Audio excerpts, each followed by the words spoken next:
Hey everyone, Tommy here.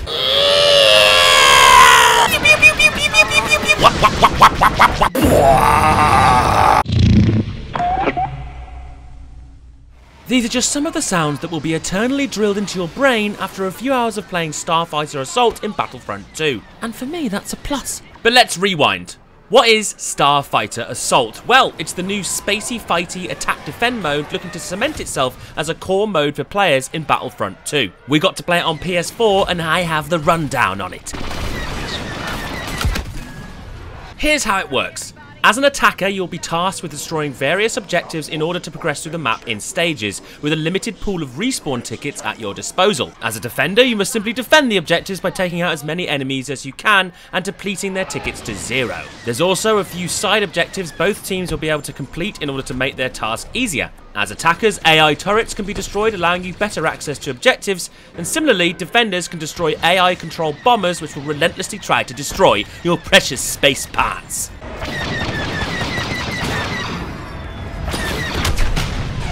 The map you are seeing now is Fondor, one of the original trilogy maps for this mode.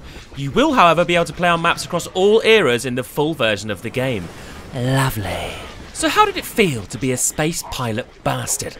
Well, pretty good. The ships handle far better than in Battlefront 1, and whilst combat can be frantic and chaotic, it does an excellent job of making you feel what it must have been like to fly an X-Wing or TIE Fighter in one of those historical epic battles. Presuming it really did take place a long time ago in a galaxy far, far away.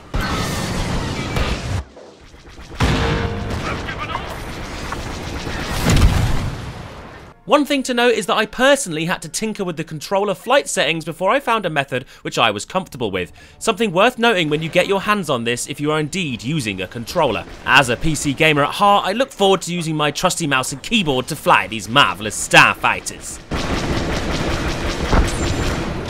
In the level we played, we had access to the X-Wing, A-Wing and Y-Wing on the Rebel side, and the TIE Fighter, TIE Interceptor and TIE Bomber on the Empire side, each with their own set of abilities and of course star card upgrades, which should allow players to customise their ship in whatever devious way they desire. Hero ships also make a return in this mode, allowing players to spawn one in once you've reached the requisite points. For the Rebels, you've got the Millennium Falcon and the Black One, that's Poe Dameron's X-Wing, and for the Empire you have the Slave One and the Scimitar, Darth Maul's stealthy, spiky ship. As you'd expect, the hero ships can take and deal more damage than the regular ships, but of course, due to their unique look, you can expect more attention from enemies. I had a quick blast on the Falcon, and this was certainly the case. My bottom was subject to a rigorous laser peppering, turning me into some kind of flying Falcon Swiss pancake. Using the Scimitar, it was somewhat easier to avoid the same fate due to its unique ability to go completely invisible and surprise attack enemies for bonus damage.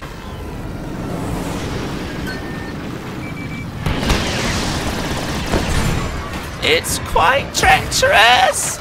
So, what didn't I like about the mode? Well, due to the fact we were playing an early build of the mode, it's hard to say what will and won't be fixed upon release. The general balance of the game certainly needed some work, as ships like the TIE Bomber were simply too good and would dominate most rounds. In fact, the Empire ships in general seem to have the edge in most scenarios.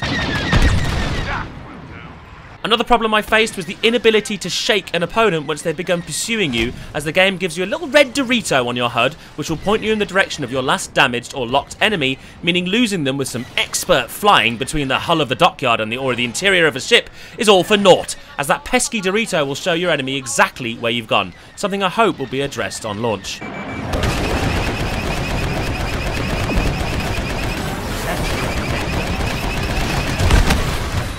Overall, I enjoyed my time in Starfighter Assault, and I look forward to seeing what customization options will come in the full release in the form of star cards. We only had access to a limited set, and I feel like once I'm able to chop and change upgrades on my favourite Starfighter, I'll be able to dig my teeth deeper into this mode. If I had to liken Battlefront 2's modes to a roast dinner, which I think I do, then whilst the ground-based objective mode is the meat and potatoes of the game, this mode could easily be the Yorkshire pudding, gravy and stuffing. A delicious and filling complement to a Sunday Star Wars roast. I hope you enjoyed the video, and if you've made it this far, then you may as well press the like button, and of course, feel free to give me a cheeky comment below with any questions you have about the mode. If the Emperor permits me to answer them, then I shall do it. Light side now. Also, be sure to check out a round of footage we recorded where everyone was forced to play in first-person mode only, something I personally requested to see how different the game may play out. Click the button here to go to the footage, my internet peons. Okay, bye.